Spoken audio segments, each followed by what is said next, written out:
Kami undang ke atas panggung Profesor Jalaluddin Anhum dari UIN Antasari Banjarmasin. Dipersilahkan.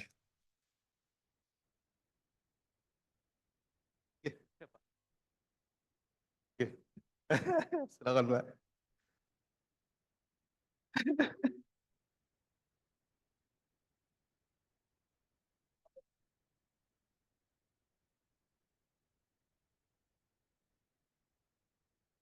Baik, Profesor Jalaluddin adalah guru besar bidang hak asasi manusia pada UIN Antasari Banjarmasin. Telah mengajar di Fakultas Syariah di kampus ini sejak tahun 1991. Sempat lama menjadi ketua jurusan PMH, kemudian menjadi pembantu dekan dan terakhir menjadi dekan pada periode 2017 sampai 2021. Di UIN Antasari panggilan akrab beliau adalah Pak Jalal. Riwayat pendidikan tingginya adalah sebagai berikut: S1 jurusan Tafsir Hadis IAIN Antasari Banjarmasin, S2 Universitas Islam Indonesia UII Yogyakarta. Di masa inilah beliau bertemu dan menjadi teman baik dari Profesor Makhrus. Terakhir, Pak Jalal menyelesaikan program doktoral di University Utara Malaysia, Kedah. Latar belakang pendidikan tingginya yang memadukan kajian Islam dan kajian hukum tercermin pula pada karya-karya ilmiahnya.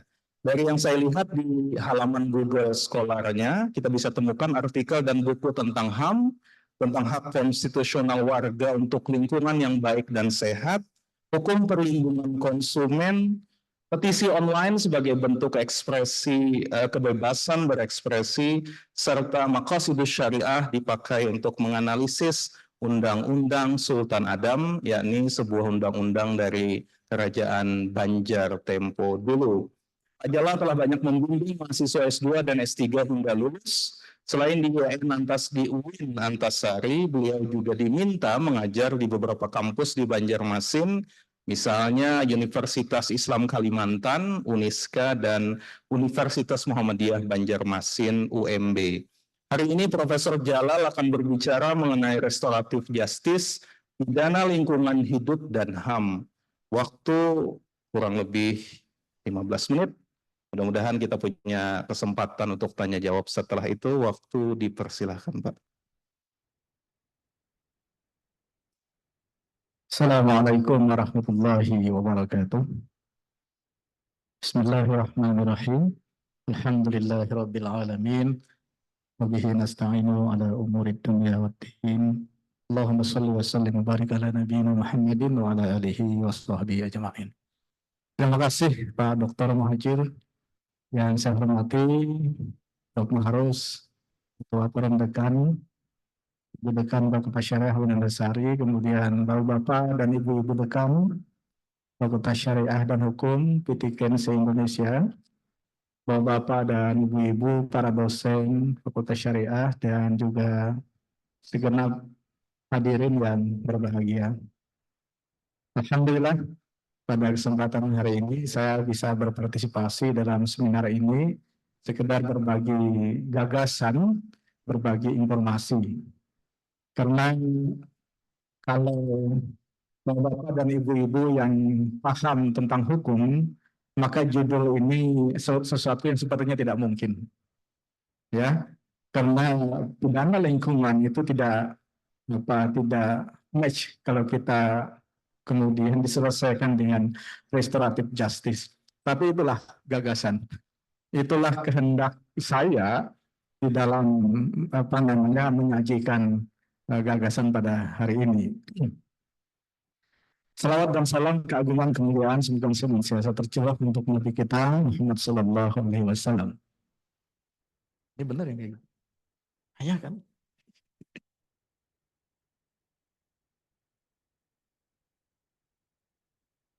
Baik, saya akan deskripsikan tentang tindak pidana lingkungan hidup dalam Undang-Undang Nomor 32 Tahun 2009 tentang perlindungan dan pemeliharaan lingkungan hidup.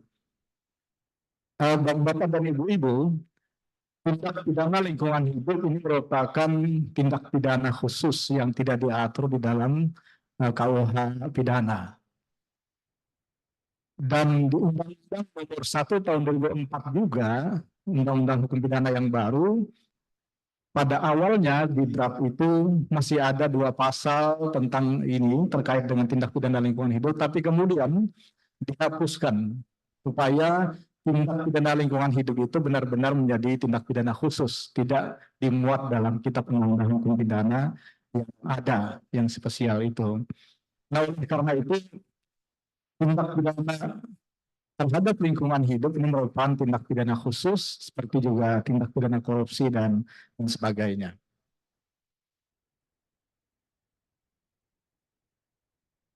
Kita lihat apa sebenarnya tindak pidana lingkungan itu. Diartikan sebagai perbuatan yang dilarang dalam peraturan perundang-undangan lingkungan hidup yang tindakan tersebut dilakukan secara melawan hukum. Ini sudah lumrah ya definisi dalam pidana seperti itu, yang menyebabkan pencemaran dan perusakan lingkungan. Ya, dengan aktivitas biasa yang dilakukan oleh korporasi. Ini yang selalu menjadi subjek hukum dalam konteks ini sebagai pelaku. Baik korporasi itu pada level nasional maupun juga pada level internasional, artinya korporasi itu adalah korporasi milik asing ataupun juga milik dalam negeri, itu juga dapat melakukan perbuatan melawan hukum dan menyebabkan terjadinya pencemaran dan kerusakan lingkungan.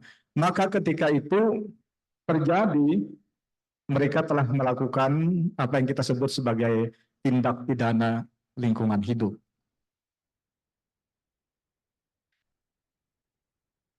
Lalu bagaimana pengaturan sanksi pidana dalam Undang-Undang Nomor 32 Tahun 2009? Rumusan tindak pidana dalam undang-undang ini ada 10 yang merupakan tindak pidana yang digolongkan sebagai kejahatan. Karena itu konsekuensi secara teori bahwa kejahatan memiliki ciri diantaranya bahwa ancaman hukuman yang digunakan adalah berat gitu. Nah, ini yang saya sebut tadi, rasa-rasanya restoratif justice itu tidak mungkin digunakan untuk menyelesaikan perkara-perkara pidana yang berat seperti pencemaran, perusakan lingkungan hidup, dan kemudian secara hukum dipastikan bahwa itu adalah merupakan tindak pidana. Ada 10 ini. Ini bisa dibaca nanti di Undang-Undang 32 Tahun 2009 tentang pemeliharaan dan pengelolaan lingkungan hidup. Baik, tapi di sini dapat dikategorikan 10 itu ada sebagian yang memang subjek hukumnya adalah para pengusaha, korporasi, tapi juga sebagian lainnya adalah pejabat negara, di mana mereka melakukan kelalaian terhadap kewajiban-kewajiban, terhadap tugas dan tanggung jawabnya sebagai pejabat negara. Nah, juga dalam Undang-Undang 32 2009 itu mempunyai pasal 119 yang dapat dikatakan sebagai ancaman pidana tambahan dalam undang-undang ini. Apa itu? Pertama, perampasan keuntungan beroleh dari tindak pidana. Nah, ini kan sesuatu yang berat gitu sebenarnya. Penutupan seluruh atau sebagian tempat usaha atau kegiatan. Perbaikan akibat tindak pidana, kewajiban mengerjakan yang dilalaikan tanpa hak, atau penempatan perusahaan di bawah pengampuan paling lama 3 tahun. Ini pidana tambahan yang dimuat di dalam Undang-Undang 32 Tahun 2009 ini. Jadi sudah kita bisa bayangkan bahwa yang dimaksud dengan tindak pidana lingkungan ini adalah perbuatan pidana yang berat. Tidak seperti yang digambarkan oleh Prof. Mahrus tadi, bahwa perbuatan-perbuatan atau tindak pidana yang dapat diselesaikan dengan restoratif justice itu adalah perkara-perkara ringan. Nanti kita lihat seperti apa. Nah, kita lihat kebijakan restoratif justice di Indonesia seperti apa. Kita, ini sudah disampaikan Prof. Mahrus tadi, melihat definisi restoratif justice dalam Undang-Undang Nomor 11 Tahun 2012 tentang sistem peradilan anak di Indonesia. Jadi restoratif justice didefinisikan sebagai penyelesaian perkara tindak pidana dengan melibatkan pelaku, korban, keluarga pelaku, dan juga keluarga korban, dan pihak lain yang terkait bersama-sama mencari penyelesaian yang adil dengan menekankan pemulihan, bukan melalui pembalasan. Jadi tidak lagi kemudian dipersepsikan kalau orang bersalah kemudian harus menerima balasannya. Tapi korban kemudian harus menerima manfaat. Karena dia menjadi korban, dia harus dipulihkan. Cuma kemudian di undang-undang kita, di pengaturan kita ini ada batasan-batasan tertentu. Nah, jadi ini kebijakannya ya, sesuai dengan model pemidanaan di Indonesia. Ini mungkin Prof. Maharus juga masih ingat ini, kuliah sore Jumat kata Prof. Bambang Purnomo. Nah, ini. Katanya itu hakim yang kurang pintar, polisi yang kurang pintar, suruh kuliah di sini dulu sore Jumat dengan saya katanya. Waktu itu di Fakultas Hukum UI seperti itu. Prof. Bambang Purnomo profesor pidana dari Gajah Mada. Jadi orientasi pemidanaan di Indonesia juga sudah berubah, ya, bertujuan untuk memberikan keadilan yang berfokus kepada keadilan masyarakat. Nah, ini kebijakan restoratif justice di Indonesia. Ada surat keputusan dari Direktur Jenderal Peradilan Umum nomor 1691 tahun 2020 pedoman penerapan restoratif justice di lingkungan peradilan umum. Pedoman ini menyatakan bahwa restoratif justice pada hukumnya dapat diterapkan pada pidana ringan. Ancaman kurungannya itu 3 bulan. Kalau denda hanya 2.500.000 paling tinggi. Ringan sekali. Kita bandingkan dengan di Belanda, ada peneliti dari UIN Antasari, mahasiswa S3, dari Ombudsman, dia itu kerja di Ombudsman, tapi mahasiswa S3 ilmu syariah. Dia pergi ke Belanda untuk meneliti mengenai ini. Di Belanda itu, yang bisa diterapkan restoratif justice itu adalah ancaman pidana maksimal 6 tahun. Jadi jauh dari ancaman pidana yang diterapkan di Indonesia. Kebijakannya memang lain-lain. Nah, dari situlah kemudian ternyata lembaga pemasyarakatan di Belanda itu sepi. Tidak banyak yang menghuni penjara. Kenapa? Ya karena segala sesuatunya diselesaikan melalui restoratif justice. Semua pihak bisa mengambil manfaat, ya, keadilan, kemanfaatan, dan kepastian hukumnya. Kalau kita bandingkan dengan di negeri kita, itu ancaman kurungannya 3 bulan, kemudian denda 2.500.000. Tapi saya tidak dapatkan informasi seperti dikatakan Prof. Maharus itu, yang kemarin mencuri kakao itu dendanya berapa, ya? Atau 3 buah kentang itu berapa dendanya? Kalau di pasar itu kan 5 buah kentang itu juga sebenarnya harganya tidak seberapa.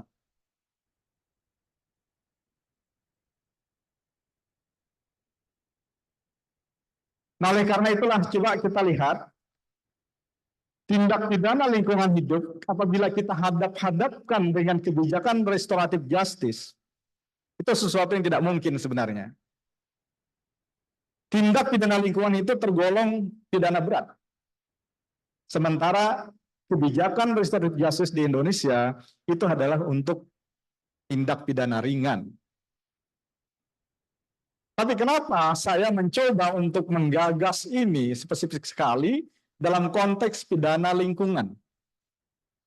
Saya termasuk aktif mengamati dan meneliti lingkungan hidup di Kalimantan Selatan kaitannya dengan pertambangan.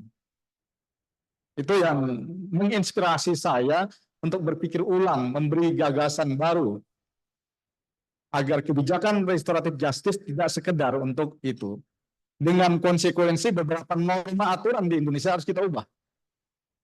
Ya, termasuk pedoman yang dikeluarkan oleh Dirjen Peradilan Umum. Kita lihat sekarang, karena alat analisisnya adalah hak asasi manusia. Lingkungan hidup yang baik dan sehat sebagai hak asasi manusia itu sudah lama disepakati oleh dunia internasional.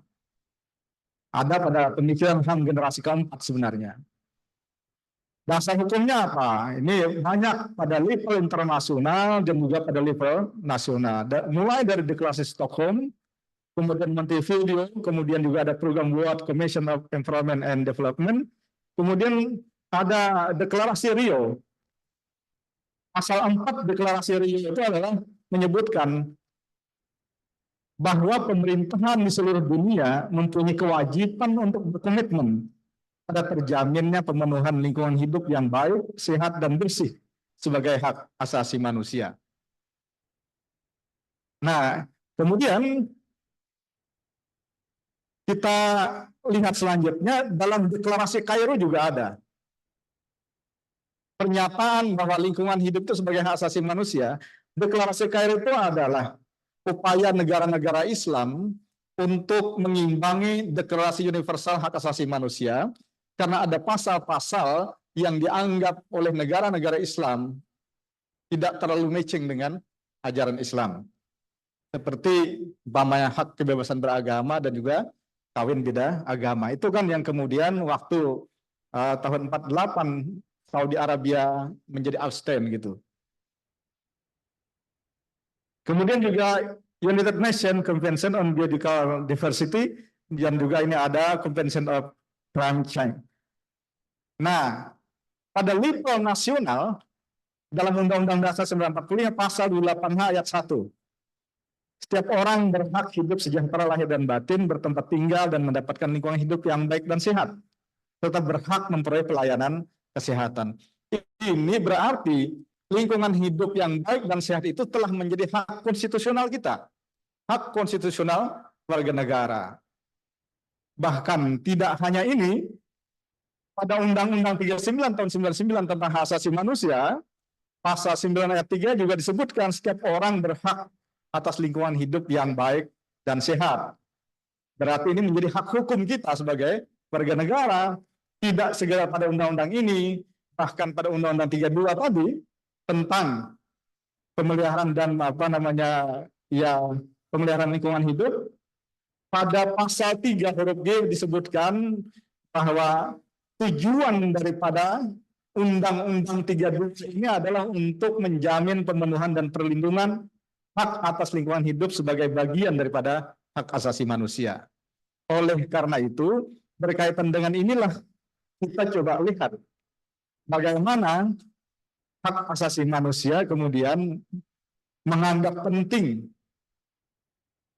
Ya, saya mencoba untuk mengajak Bapak Ibu Saudara berpikir bagaimana kemudian agar tindak pidana lingkungan hidup yang selama ini tampaknya aparat negara dan juga aparat penegak hukum itu tidak berkutik menghadapi korporasi. Beberapa hasil penelitian selalu rakyat dikalahkan. Korporasi tidak dirugikan sedikit pun.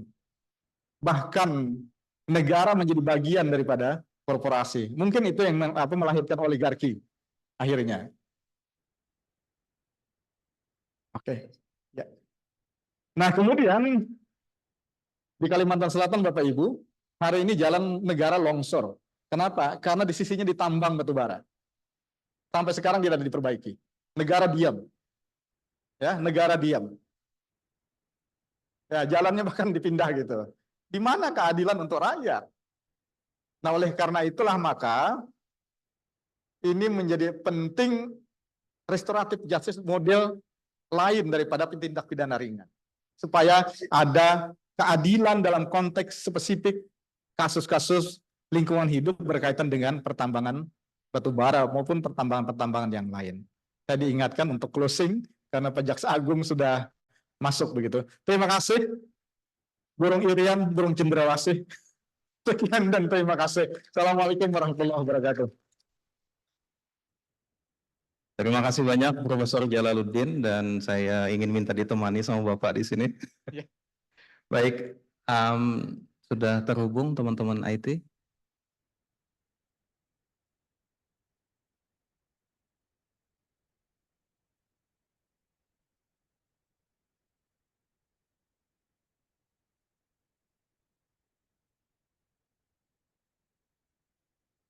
Baik.